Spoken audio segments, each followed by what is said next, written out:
വൈദ്യുതി കട്ടിനെതിരെ ഫുട്ബോൾ കളിച്ച പ്രതിഷേധം. പാലക്കാടാണ് ഡിവൈഎഫ്ഐയുടെ വേറിട്ട പ്രതിഷേധം.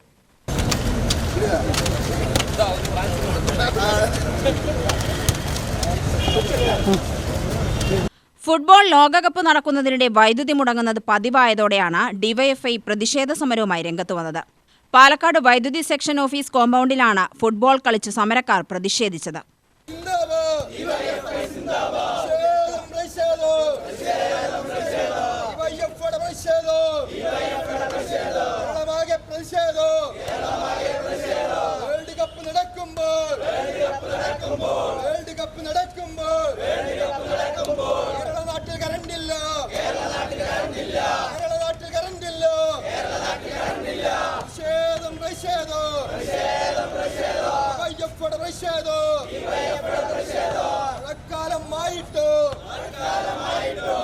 ഡിവൈഎഫ്ഐ നേതാക്കളായ ജില്ലാ president R Jayadevan, secretary Riyasudheen, Randeep, Muhammad Nasim, Jithin Raj തുടങ്ങിയവർ കളിച്ച് സമരത്തിന് നേതൃത്വം നൽകി. ഫുട്ബോൾ നടക്കുന്നത് അമേരിക്കയിലും മെക്സിക്കോയിലും കാനഡയിലും എല്ലാം ആണെങ്കിലും കേരളത്തിൻ്റെ പ്രത്യേകിച്ച് ഓരോ തെരുവുകളിലും ഗ്രാമങ്ങളിലും ഗ്രാമാന്തരങ്ങളിലും അർജന്റീനയ്ക്കും ബ്രസീലിനും ഫ്രാൻസിലും സ്പെയിനിനും എല്ലാ ടീമുകൾക്കും വേണ്ടി രാത്രിയോളം പുലരുവോളം ഉറക്കമൊഴിച്ച് എല്ലാ ടീമിൻ്റെയും മത്സരങ്ങൾ ആവേശത്തോടു കൂടി ഒരു മത്സരം പോലും മിസ്സാക്കാതെ കാണുന്ന ലോകത്തെ തന്നെ ഏറ്റവും പ്രധാനപ്പെട്ട ഫുട്ബോൾ ആരാധകരുടെ നാടാണ് കേരളം.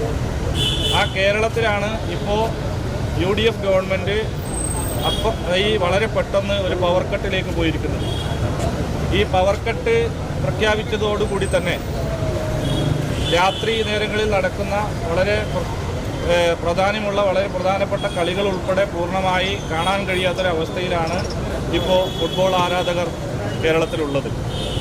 ഈ ഗവൺമെൻറ് എന്തിനെല്ലാം വലിയ പ്രതിഷേധങ്ങൾ ഉയർത്തിക്കൊണ്ടാണോ അധികാരത്തിൽ വന്നത്, ഇപ്പോൾ വലിയ രീതിയിൽ ജനദ്രോഹപരമായ നിലപാടുകൾ സ്വീകരിക്കുന്നതിൻ്റെ ഭാഗമായി വിവിധ മേഖലകളിൽ തുടരുന്ന തെറ്റായ ജനദ്രോഹ നടപടികളുടെ ഭാഗമായിട്ടാണ് ഇത്തരം ഒരു നിലപാടിലേക്ക് പോയിട്ടുള്ളത്.